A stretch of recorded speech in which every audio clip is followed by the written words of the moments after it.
சிலரிடம் பேசும்போது உதடு மட்டுமில்லாமல் மனதும் சேர்ந்தே சிரிக்கிறது.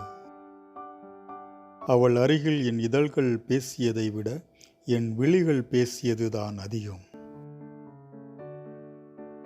சுட்டு விடுமென தெரிந்தும் சூடாக இருக்கும் டீயை குடிப்பதில் காட்டும் உன் நிதானமே வாழ்க்கையின் தத்துவம்.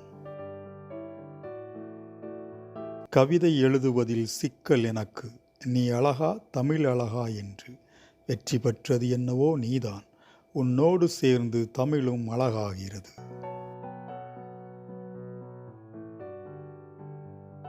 நீ பேச வேண்டாம், விரல் பிடிக்கவும் வேண்டாம், முத்தமிட வேண்டாம், மாறத் தழுவவும் வேண்டாம். வா, வந்து என் அருகாமையில் சில நிமிடங்கள் இரு. அந்த நிமிடங்களை கொஞ்சம் நான் ரசித்துக் கொள்கிறேன். ஒரு பெண்ணின் அமைதிக்கு பின்னால் அழிக்க முடியாத காயங்கள், உணர முடியாத வலிகள் இருக்கும். சலித்து போகும் வாழ்க்கைதான் நீ அருகில் இருக்கும் பொழுது மட்டும் வாழ பிடித்திருக்கு. விடியலின் தாகத்தை விடாமல் தீர்க்கும் விடிந்த பின்னும் வேண்டும் ஓர் உறவு, உன் இதழ்களோடு என் இதழ்களுக்கு. நான் யார் என நிரூபிக்க எந்த பிரயத்தனமும் எடுக்கப் போவதில்லை. நீங்கள் என்னை என்ன நினைக்கிறீர்களோ அதுவே நான். மௌனமே போதுமானதாக இருக்கிறது, பேசினால் காயப்படுவோமோ என்ற பயத்தினால்.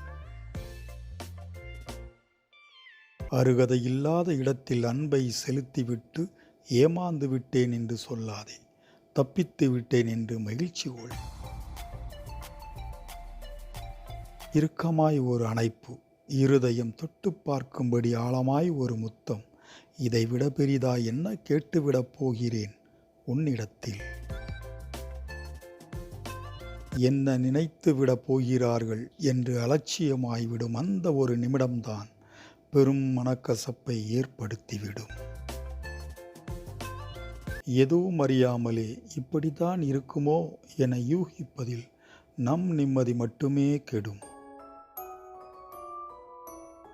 ஒருவரை பிடிக்காம இருக்க அவர்கள் கெட்டவர்களாகத்தான் இருக்க வேண்டும் என்ற அவசியமில்லை, நேர்மையாக கூட இருக்கலாம். இந்த கவிதை தொகுப்பு உங்களுக்கு பிடித்திருந்தால் லைக் பண்ணுங்கள், உங்கள் நண்பர்களுக்கும் ஷேர் பண்ணுங்கள். நம்ம சேனலை இன்னும் நீங்கள் சப்ஸ்கிரைப் பண்ணாமல் இருந்தீங்கன்னா இப்போவே சப்ஸ்கிரைப் பண்ணுங்கள். மீண்டும் நாளை மறுநாள் இதே போன்று நல்லதொரு கவிதை தொகுப்பில் உங்களை சந்திக்கிறேன். நன்றி.